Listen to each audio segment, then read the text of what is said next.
Mes chers élèves de troisième année, salam alaikum wa rahmatullahi wa barakatuh. Soyez les bienvenus. Allahumma allimna binfa'na wa fa'na bima 'allamtana. Alors pour une deuxième fois, je vais essayer de vous présenter un autre modèle d'examen régional, comme ça, une variété des examens. Comme ça, vous aurez l'occasion de voir différents types de questions qui se posent, que ce soit en système nerveux ou bien en immunité. Et à la barakatillah, bon courage. Et je vais commencer par vous présenter l'examen comme il était présenté. Comme ça, vous aurez l'occasion normalement de répondre seul avant de voir les corrections. Donc ainsi, il fait essayer de répondre et vous allez même voir le barème et vous donner une note pour voir vos lacunes et des difficultés que vous allez rectifier après avoir vu la correction. À la barakatillah, voilà, deuxième thème de l'immunité. Et maintenant, on va passer pour voir la première partie, la restitution des connaissances. On vous demande de relier les deux listes. La première liste, il y a tendon, fibre musculaire, plaque motrice. La deuxième, en face, la zone de contact entre le neurone et la fibre musculaire, tissu par lequel un muscle s'insère sur un os et unité structurale et fonctionnaire du muscle. Donc le tendon, bien sûr, c'est le tissu par lequel un muscle s'insère. Il s'attache sur les os. La fibre musculaire, bien sûr, c'est une unité structurelle et fonctionnaire du muscle. Et en fin de compte, la plaque motrice, c'est la zone de contact entre le neurone, fibre nerveuse, et la fibre musculaire. Question suivante, on vous propose un tableau des propositions et on vous demande de faire une croix dans la case correspondance. Est-ce que c'est vrai ou bien c'est faux? Commençons par la première proposition qui dit que les récepteurs sensoriels sont des cellules spécialisées dans la réception des excitations. La moelle épinière est constituée d'une matière grise périphérique, soulignez ça, une matière blanche centrale. Le tabagisme et les drogues, qu'est-ce qu'ils ont? Ils n'ont aucun effet sur le système nerveux. Le neurone est une cellule musculaire qui se compose d'un corps cellulaire, des dendrites et d'un axone. Le cortex cérébral est subdivisé, il est divisé en aires sensorielles et motrices. Première.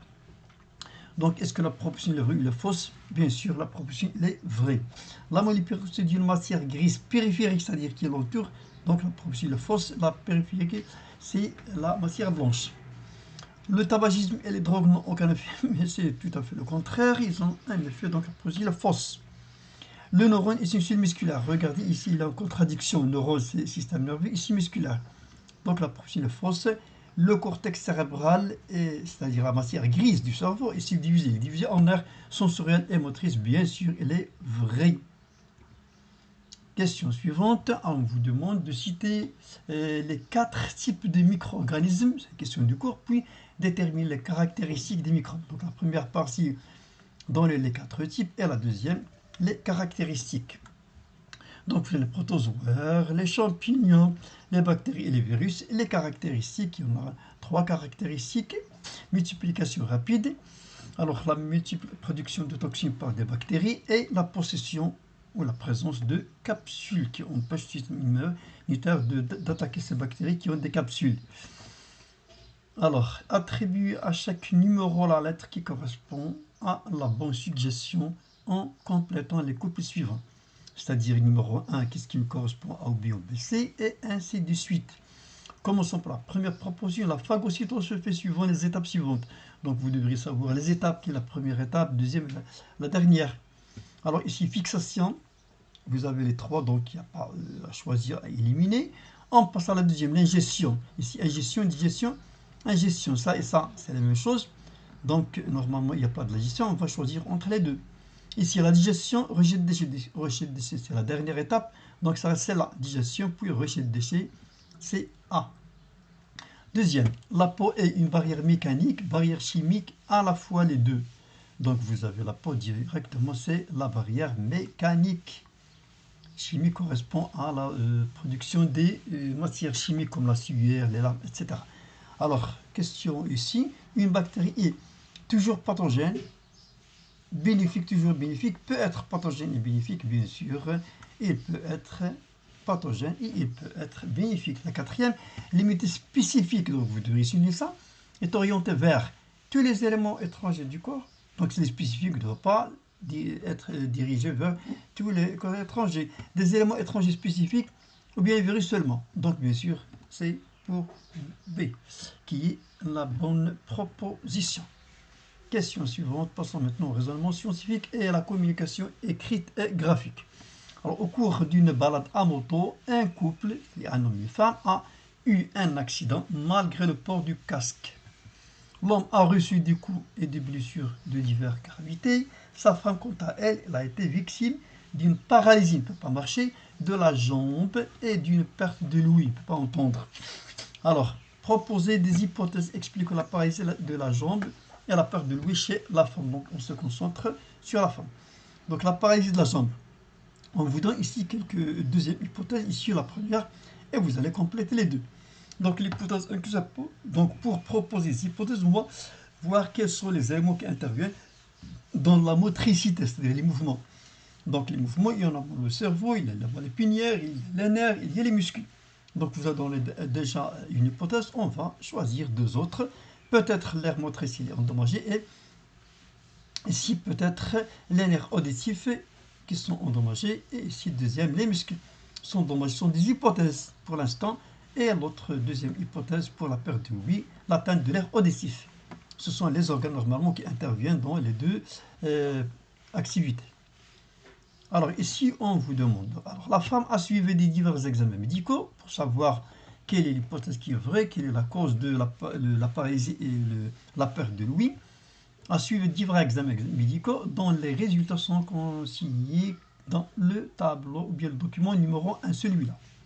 Parmi ces examens, une IRM, c'est-à-dire une imagerie à résonance magnétique du cerveau, a permis de confirmer la présence de la lésion dans la zone A et B, celle-là, voilà la zone A, ici ça c'est le sillon de Rolando et ça c'est la zone B, représentée dans le document 2. Donc, voyons voir les organes qui sont normaux et les organes qui ne sont pas normaux, qui sont anormaux.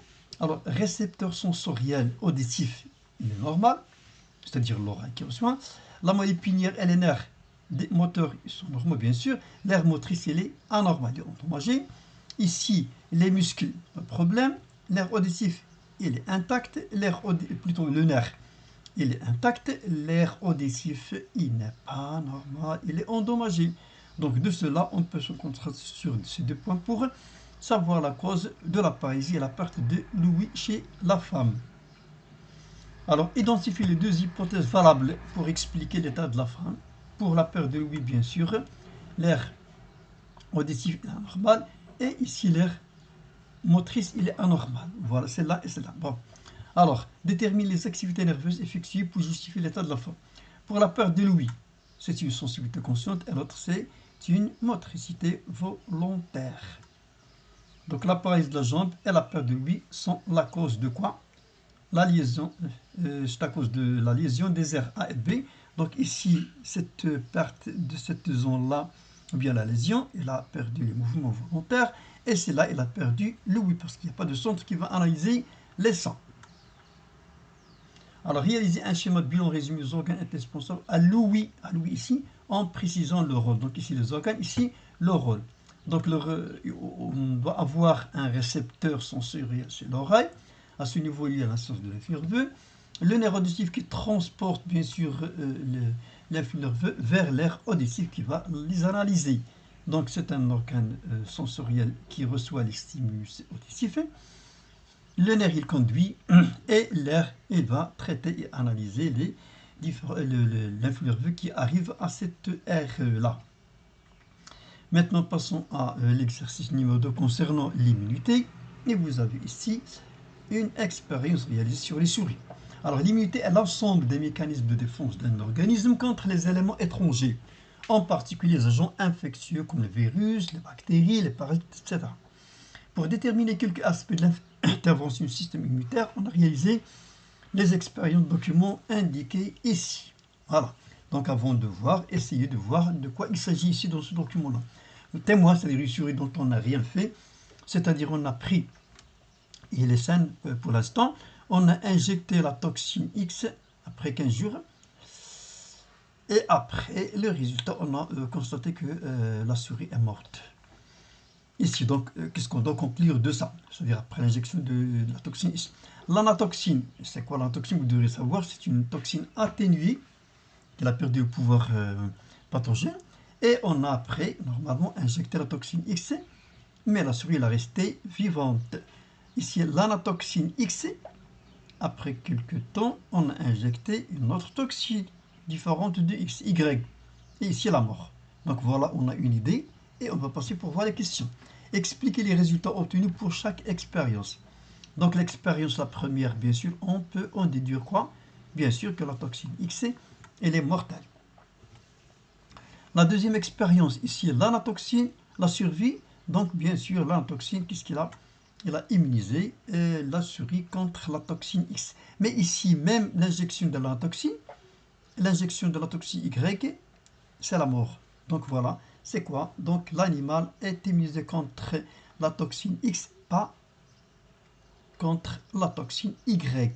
Déjà, vous devriez avoir une idée sur le type de cette immunité et ses caractéristiques. Alors, identifiez deux caractéristiques déterminées par l'expérience réalisée.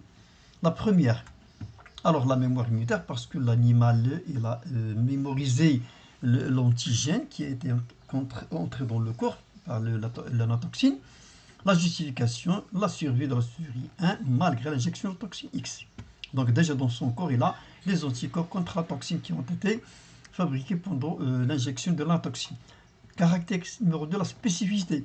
Parce que lorsqu'on a injecté la toxine, l'anatoxine X puis la toxine Y, le corps n'est pas immunisé contre cette toxine-là. Donc la souris 2, il n'est pas immunisé contre la toxine Y, mais il est immunisé seulement contre la toxine X.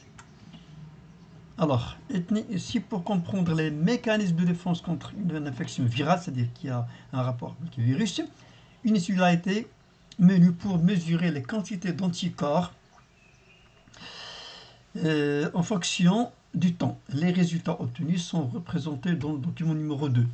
Donc, vous voyez toujours voir le document avant de voir la question. Ici, l'injection, grammes par litre du sang, la quantité de virus, le trait plein, et les pointillés, la quantité d'anticorps dans le sérum. Regardez ici, voilà, augmentation puis diminution ici, voilà, l'augmentation des anticorps. Donc déjà une idée, vous avez le temps en jours.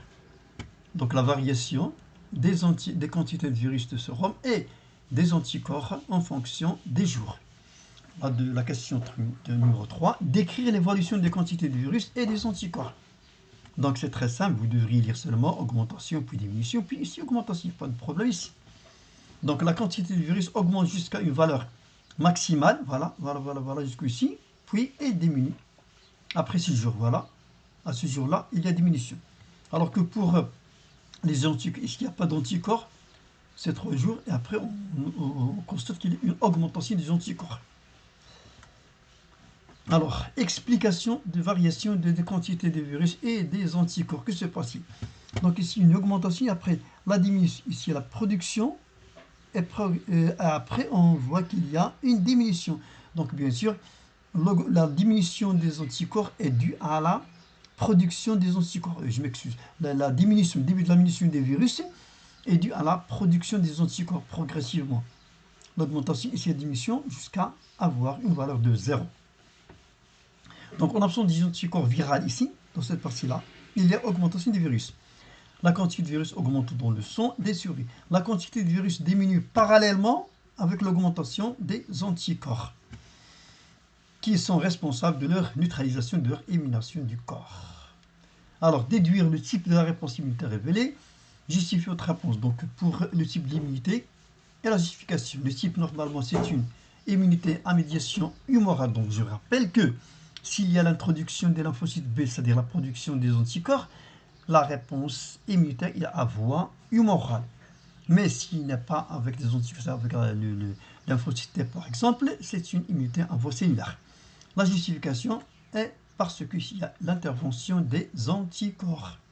Alors merci de votre attention, j'espère que vous avez compris. Ça va vous intéresser pour la préparation de votre examen, et je vais vous laisser avec Théodore de Bonville, qui est normalement un poète français du siècle 19 qui a dit que ceux qui ne font rien ne se trompent jamais. Ça veut dire quoi? C'est-à-dire il faut travailler, si vous échouez, vous allez essayer de rectifier vos erreurs et comme ça vous allez gagner par la suite. Bon courage, à la prochaine fois, Inch'Allah.